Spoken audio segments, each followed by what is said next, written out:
احتاج بجنبي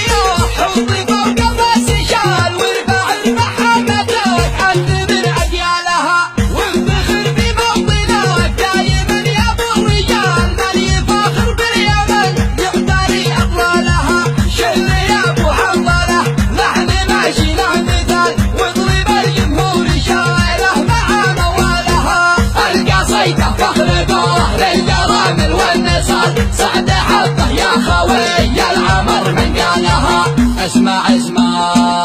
اسمع اسمع يا الخوي شوف خويك ويش قال حب ارض اليمن فوق رؤوس اموالها